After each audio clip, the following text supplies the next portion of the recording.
Himalaya.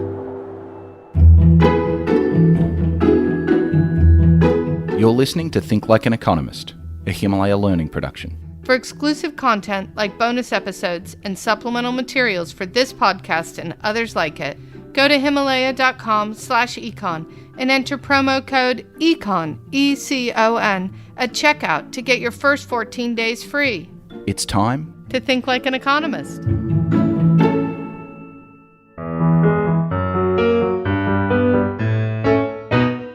I've got some really important advice for anyone who's ever dreamed of opening an all-you-can-eat buffet. Don't try this in a college town with a big football team.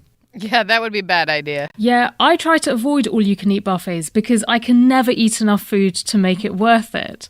You're proving my point, Naz. The football team at the University of Michigan can put away buckets of food in the sitting, and definitely much more than desk jockeys like you. So they think an all-you-can-eat restaurant is a great deal, and you think it's a bad deal. And that's the problem. An all-you-can-eat buffet is going to attract a lot of football players. And so you get very few people like you, Naz, with light appetites. That's going to raise the buffet's costs, forcing them to raise their prices. And that could make things worse because then light eaters really don't want to go because the buffet's going to be kind of expensive. And so the only people who think it's worth going would be football players and other people with big appetites.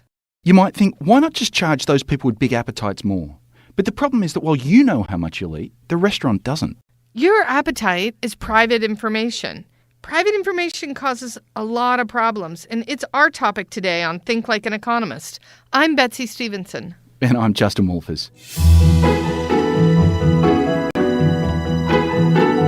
We're teaching you the supercharged super tools of economics to help transform your decision-making, from whether to open a buffet restaurant to figuring out the right type of health insurance for you. Nastaran Tavakoli-Far is with us. So I can imagine three ways in which private information could arise. First, it could be that buyers know more than sellers, such as when restaurant customers know more about how much they're going to eat. Or possibly sellers might know more than buyers, perhaps about the quality of what they're selling. And finally, sometimes your actions are hidden, and so they're private information. Yeah. And we'll deal with each of those in turn.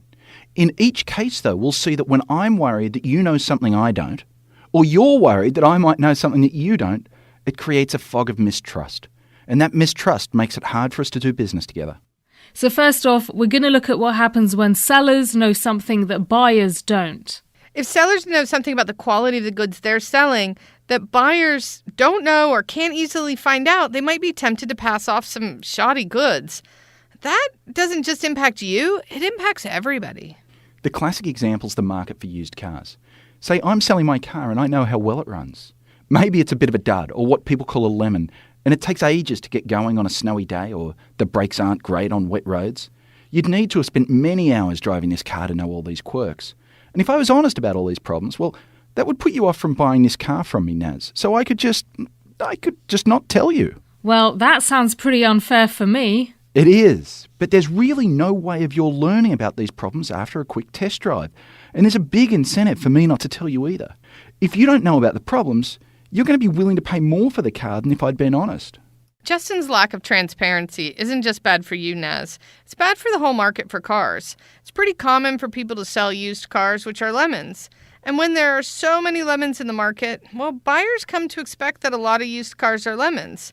So imagine that I'm selling my car, but unlike Justin's car, my car has no problems and is running great. But used cars now have a bad reputation due to sellers like Justin. So buyers, they're just not going to be as willing to pay as much for my car or used cars in general as they otherwise would. Does this mean you're not going to get much money for your car? Exactly.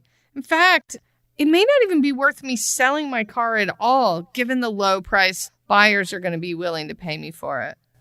And this is what happens in the market for used cars. You end up with a lot of lemons because people like me with well-maintained cars can't get enough money for selling their cars, so they just hang on to them or give them to somebody in their family. We call this the adverse selection of sellers. When people selling something have more information about its quality than people buying it, it's likely we'll end up with a lot of lower quality goods on the market.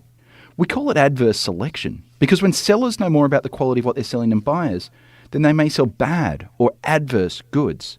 They're more likely to sell lemons. There must be things that sellers of high-quality goods can do, though. Betsey, could you provide a warranty or maybe some kind of certificate from a mechanic which states that the car is running well? Yes, and warranties in particular are especially helpful. Someone who's selling a lemon wouldn't want to offer a warranty, and so offering a warranty confirms that I'm selling a high-quality car, and that'll make people more willing to pay a fair price for it. I can now charge more for my car as I've effectively signaled that my car is worth this higher price. Basically, the buyer needs to learn what the seller knows, which is whether or not they're buying a lemon. Yes, and you'll see this in all sorts of ways. With some products, the government actually forces businesses to provide truthful information about the quality of what they're selling. For instance, in the US, medicines need to have a label that says they're Himalaya. You're listening to Think Like an Economist, a Himalaya learning production. So when buyers don't have information about the quality of a product, sellers can do things to confirm the quality of their product. They could provide a warranty when selling a used car, or get a confirmation of quality from the government. Yes, and there's another way. Sellers can also get a third-party service to verify the quality of what they're selling. Let's go back to used cars. There's a website called Carfax which collects a lot of data about a car's ownership history, such as if it's been in an accident or any maintenance records. Another way you'll see third parties confirm quality is through reviews of products and services on all sorts of websites. I don't know the quality of a food at a restaurant before I sit down for a meal, but if it serves pretty dodgy food, I'll read about it in Yelp's reviews. The same thing goes with reviews on Amazon. Potential customers can find out from other people what quality to expect from a certain business.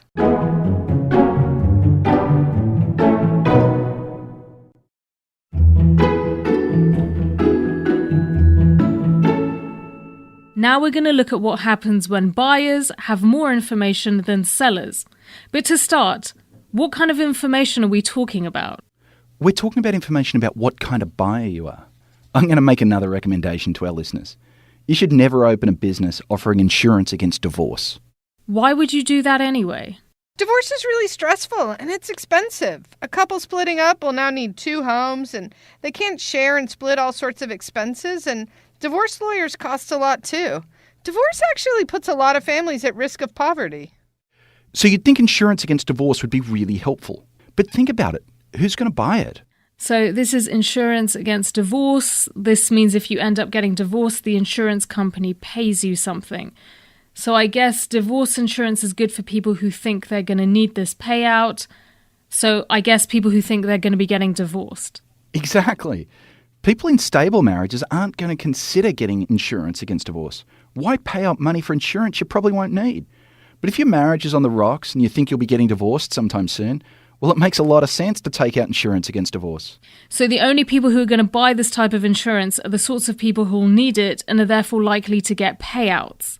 Exactly. This sort of insurance company will end up making a heck of a lot of payments. This is an example of adverse selection of buyers. The problem is that if you don't know what kind of customers you're getting, you'll probably get customers you don't want.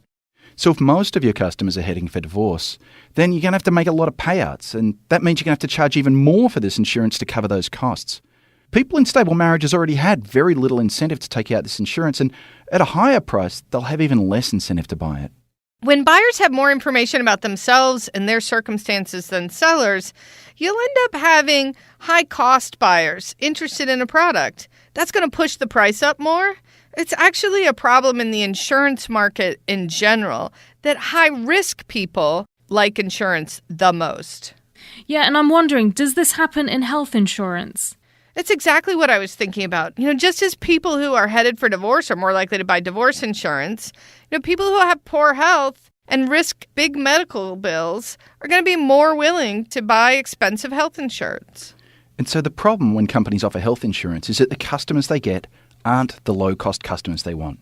They'll be getting a lot of older people in ill health rather than younger and healthier people.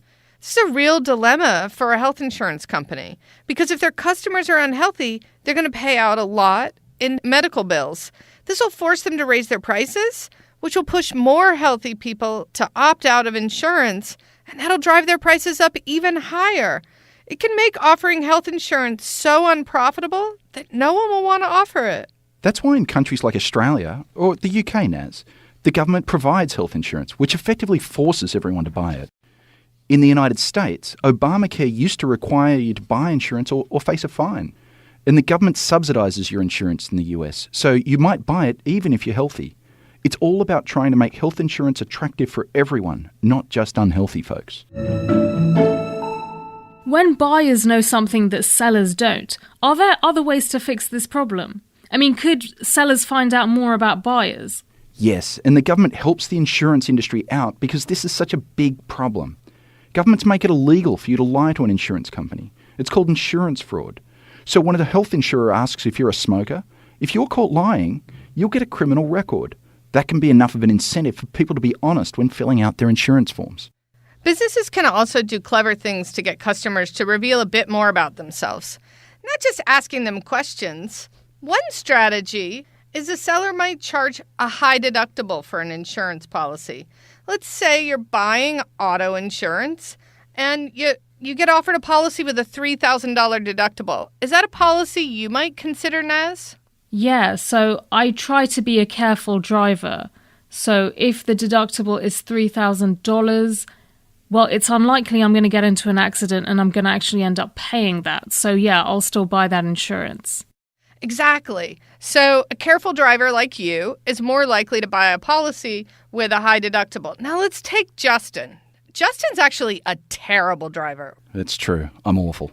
So, Justin, would you buy this policy with a $3,000 deductible? No way. The truth is I'm going to get into an accident and I don't want to have to pay $3,000.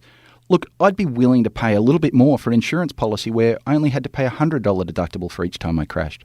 Right. So having a high deductible is a way to weed out high-risk drivers like Justin and attract those low-risk customers like Naz. The final factor we're looking at as we learn about private information is the problem of hidden actions. This sounds a little different to the previous two problems we've just gone through. It is. When businesses or sellers have more information about their product, or when customers know more about themselves or how costly they will be for a business, we're talking about hidden types. Our dodgy used car salesman selling you a piece of junk, it's a hidden type. In this final section of the episode on private information, we're going to focus on actions, specifically hidden actions. When we say hidden actions, we don't mean that you're being shifty. Well, not necessarily. But that your actions can't be easily observed.